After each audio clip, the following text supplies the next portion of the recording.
Chargers question. 58, Marlo Wax is somebody who kind of stands out.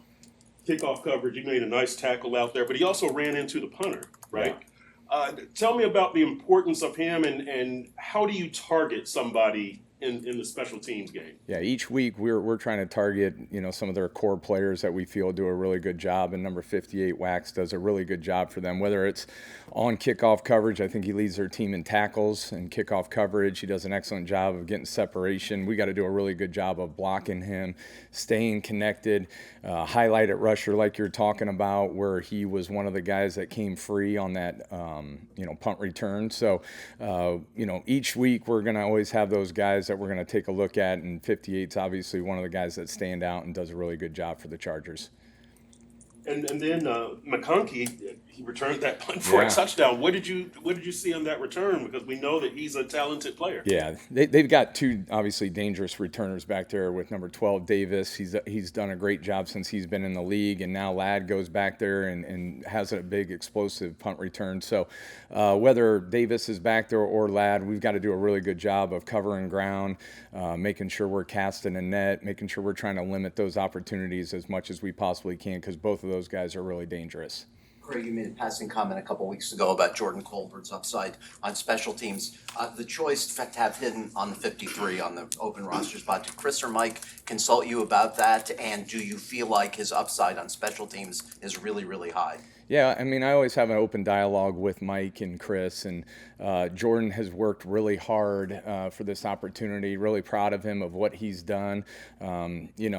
Sometimes he was up and then he was down. The biggest thing is this kid just kept working and trying to get his every day better, and now he's got rewarded for it. So look forward to him doing a bunch of different things for us. Again, he's earned it, and I'm excited about this opportunity for him. Are there qualities you see in him that can make him his core special teams player? And what are those, just for the layman who doesn't know? Yeah, number one with him is his want to. This guy loves football in general, loves defense, but special teams, you can tell this guy wants to be really good. He's got great size. He's athletic. He can move. He can burst a little bit in short areas. He does a really good job of his instincts of just finding the football. And that's one of the biggest things that we're looking for in football players too. Do they have instincts to find the football and go make plays? So Jake Bailey is second in the NFL. Net 46.6 net punting. What's led to that? I think it's just the process with him. Whether it was in the off-season training camp, this guy has just been locked in and focused on what he has to do to get better. Whether it's his drop, whether it's his footwork, whether it's his line that he ends up doing, you can see his kind of laser focus that he's had. Whether he was in competition in training camp, and he's just kept that on. Just really proud of what he's been able to do, and our players see that.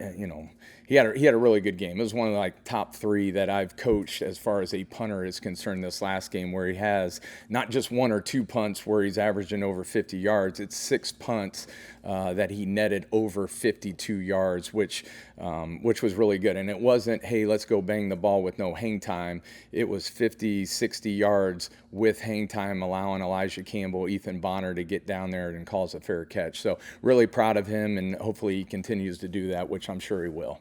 You touched on it a little bit, I think, in your answer, but is there something to the fact that maybe Ryan being here in the off season with him in early training camp maybe made him hone in on his craft even more than they normally might have? Yeah, I mean, he's a professional. He always has a good focus, but when you do have competition, it brings out the best in everyone.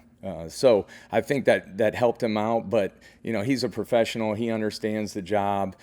He understands that every day is an interview, and that's what he's really locked into. And I'm really proud of how he's ended up accomplishing what he's done so far. And I know he's still not satisfied, which is great with Jake. He feels like he can do even better. I know he had the one miss hit, but we end up getting a roll, and our guys did a great job covering. And first thing he comes off, he's like, I missed it. Which, that's what you want, and as a competitor and a guy who wants to continue to get better, for someone who end up having over 50 yards of net on that play, but he end up mishitting it. But, I'm again proud of him and what he's doing so far. I'm curious, when is the situation that you use the dirty ball? I've been waiting for it. I'm You're talking on kickoff? Yes. Okay, yeah. Yes. So that's gonna go into effect. Like, what's the score? You know, how are we doing? Do we feel comfortable kicking? I know Riley was itching to kick that ball a lot during the Carolina game. So, you know, that's going to be based on the philosophy of what we want to do each and every week. I thought our kickoff coverage team did a really good job. You know, Matthew Judon had 2 tackles, which was awesome to see. He did a great job of using his hands to separate off a block. We obviously know Minka's done a really good job for us. Elijah Campbell had a big-time hit. So, you know, that's all going to depend on what we want to do, the momentum of the game, you know, because a lot of guys are still hitting dirty balls, but they run the risk and reward off of that. They don't get it in the landing zone. Now the ball's at the 40-yard line, and we don't want to ever stop the momentum that we have by maybe hitting a ball that goes at the 21-yard line. Now they get it at the 40-yard line. So, again, we'll talk about it each and every week, but I know Riley's dying to kick that thing again. Do you know approximately what percent of the kickoffs are landing out of the landing zone?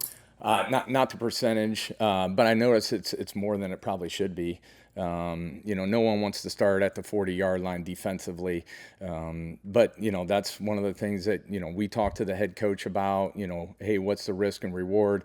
Do you kick 5 dirty balls and 4 of them are really good, but then that 5th one, you start at the 40-yard line, which depending on where the time, you know, quarter and all that other stuff, it could end up hurting you. With the defense struggling, I'll talk to coach about this. Might make more sense to try a few more. That's just my opinion. I think that if you have a chance to pin them inside the 10, that the upside of that is great. Who So brought that's this guy? That's my opinion. Sorry, I just wanted to express my opinion. Go ahead. Kickoffs, when Patterson kicks off and you know, it's between the sideline and the numbers, it seems to me he does that better or more frequently, I should say, to his left. And can you tell me how fine do you want him to be with that, and kind of how long does it take you to kind of groove that? That's a very specific kickoff. It is, and he's done a really good job of. We ask him sometimes to get it outside the numbers. We ask him to now do it in the alley sometimes. We ask him to hit a middle kick, sometimes right. You know, again, that's what these kickers are doing a great job, and Riley's doing the same thing, being able to put the ball outside the numbers, whether it's left, right, or down the middle. We'll always be looking to do something different. He has been hitting the ball really well to his left, but he can also kick the ball to his right. You know, I think there's some things to do with it, you know, that we have Matthew Judon and Minka over on the left-hand side. That always helps out. But we've got guys chasing it down like Elijah Campbell or Ethan Bonner and things like that from the right-hand side. So, again, that'll all be based on what we want each and every week. But just excited that Riley he's able to do that at any point in time. And a really weird thing. So I've noticed that Ethan Bonner on on extra points and field goals, he asked the ref, "Am I good?" Right? Yeah. He's the only one that I see doing that.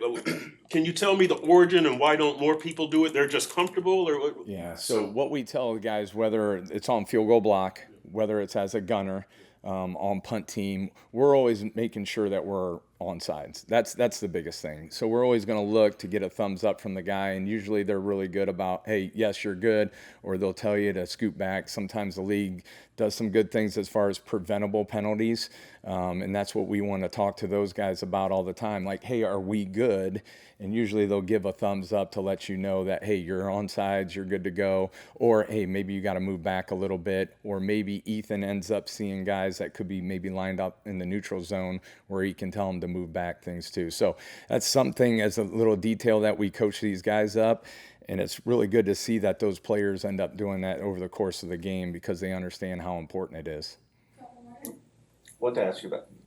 With dirty ball changes to the special teams game in the NFL, how do you now scout college? How do you, what's that game process going to be like? Well, yeah. So when I went out this year, it was the same thing when I worked out kickers. We asked them if they had any type of specialty kick that they end up doing. And then played Carolina, obviously. I worked out that kicker, and one of the things that I asked him if he had a specialty kick, sure enough, he ended up showing the kick. So that's one of the biggest things when we'll go out each and every off season, we'll ask these guys what type of specialty kick, whether it's on kickoff or an onside kick that they end up having. Those are the things that we'll end up doing all the time with those guys. Call it dirty ball play, or do you have a special word like bazooka or something? No, we call it dirty ball, but we'll also call missile kick. We'll do a bunch of different things. He has a little sidewinder that he ends up hitting too, so he's got a bunch of different kicks that he ends up kicking. So missile and sidewinder are a little different? Yeah, because of the different flight of the ball. Like a missile is like a true, it's kind of a little liner. It's kind of the dirty ball is like more of a knuckleball type deal. Now, some guys might call it a little bit different too, just depends on what the coach is or what the player likes. But yeah, we'll call them a bunch of different things. What does a sidewinder do?